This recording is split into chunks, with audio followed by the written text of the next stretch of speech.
नमः संस्कृताय। एक बार पुनः आप लोगों का मार्गदर्शन एकेडमी नामक यूट्यूब चैनल में बहुत बहुत स्वागत है। मैं अनिल मिश्र आप लोगों के समक्ष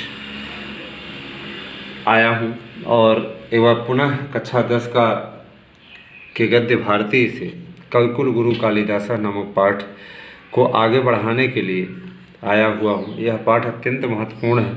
अभी हम आपको इसको खंडों में पढ़ा रहे हैं और जैसे हम पूरा पढ़ाएंगे समझाने के बाद आप लोगों को पूरे पाठ का विवरण भी एक एक पाठ का पूरी सामग्री लेकर के भी हम आएंगे, लेकिन अभी आपको खंडों में पढ़ाएंगे क्योंकि ये पाठ बहुत ही महत्वपूर्ण है और पूर्णतः समझा पाने के बाद उसके बाद आप लोगों को पूरी तरीके से हम पूर्ण पाठ के साथ भी आएंगे।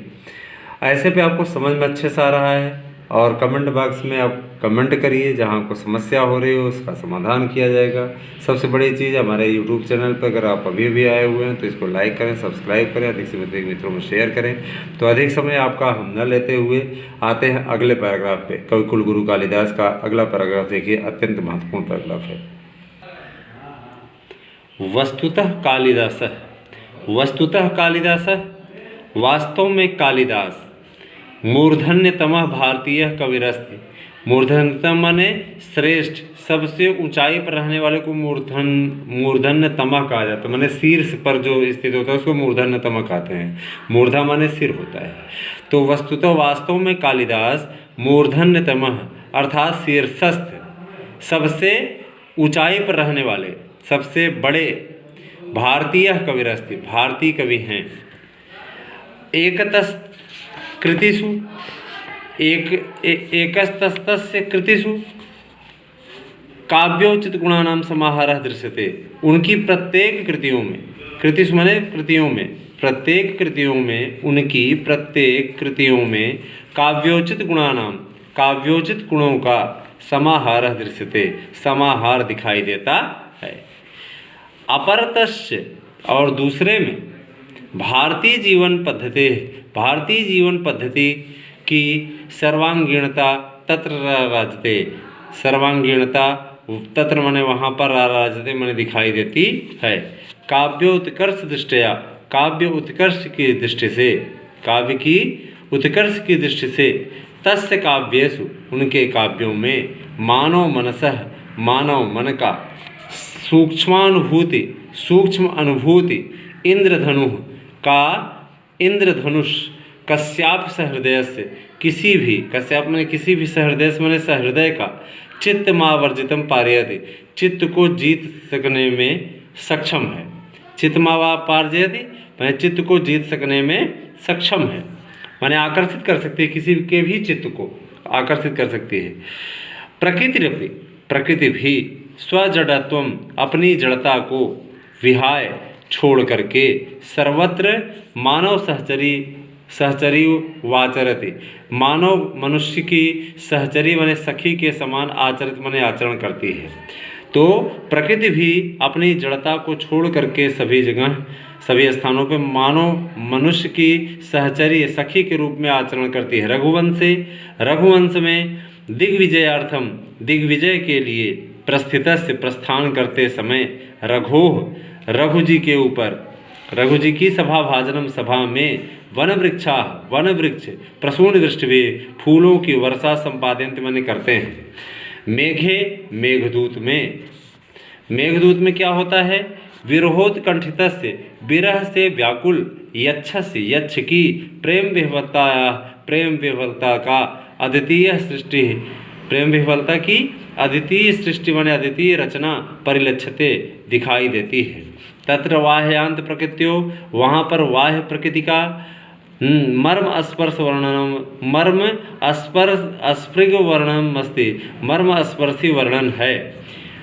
कवि दृष्टया, कवि की दृष्टि में, मेघ बादल, धूम ज्योति सलिल मरुताम, धुएं ज्योति माने लौ अर्थात अग्नि, और सलिल वायु, मरुताम, मरुताम माने वायु, सलिल माने जल अर्थात धुएं, ज्योति, जल और वायु का सन्निपातों माने समूह है। न भूत्वा समूह न हो करके एक संवेदनशील मानवोपम, एक संवेदनशील मानवों में श्रेष्ठ मानवों के समान प्राणी अस्ति, प्राणी है। स रामगिरे, वह रामगिरी से आरंभ करके यावत, जब तक, यस्य कस्यापि, जब तक जिस किसी का सन्निधिम लभते साथ पाता है, तस्मै हर्षोल्लासो वितरत, उसी पे हर्ष और उल्लास को वितरण करता है। शाकुंतल नाटके, शाकुंतल नाटक में पति गृह गमन काले, पति के घर जाते समय आश्रम पादपाह, आश्रम के वृक्ष, स्वभगिन्यै, अपनी बहन, शाकुंतलै, शकुंतला के लिए आभरणान समर्पयन्ति, गहनों को प्रदान करते हैं। हरिणार्भक, छोटा हिरण का बच्चा भी, तस्याह मार्गावरोधन, उनके मार्ग को रोक करके कृत्व मने रोक, अवरोधम मने रोक, और कृत्व मन करके स्वकीयम अपना निश्चलम प्रेमम प्रकटयति, निश्चल प्रेम को प्रकट करता है।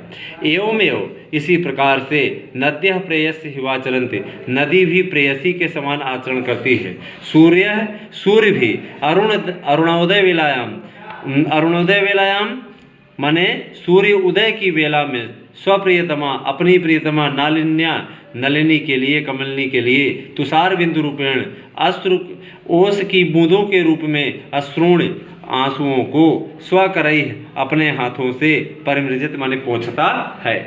तो एक बार हम हिंदी में पढ़ देते हैं स्टूडेंट, ध्यान दीजिएगा। वास्तव में कालिदास श्रेष्ठ भारतीय कवि हैं, श्रेष्ठ भारतीय। उनकी एक कृति में काव्योचित गुणों का समाहार दिखाई देता है, तो दूसरी में भारतीय जीवन पद्धति की सर्वांगीणता वहाँ पर सुशोभित होती है।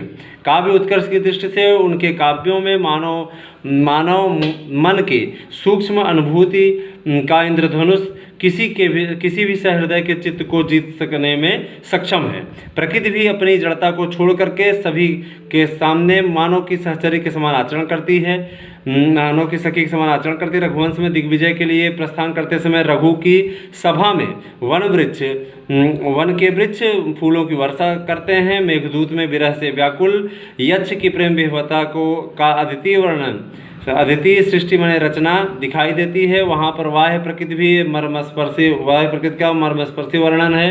कवि की दृष्टि में धुआं, ज्योति और जल और वायु का, धूम ज्योति सलिल मरुताम, धूम धुआं, ज्योति और जल तथा वायु का, बादल जो है धुआं, ज्योति, जल और वायु का योग न हो करके एक संवेदनशील मनुष्य के समान प्राणी है।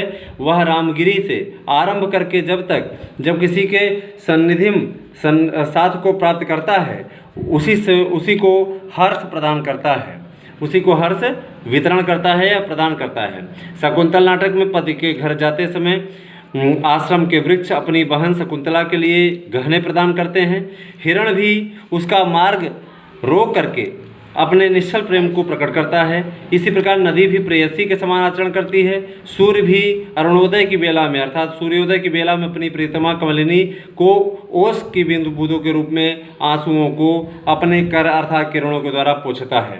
तो स्टूडेंट, मुझे पूर्ण विश्वास है कि आपको पैराग्राफ समझ में आया होगा। अगला पैराग्राफ लेकर के हम शीघ्र उपस्थित होंगे। तब तक के लिए धन्यवाद।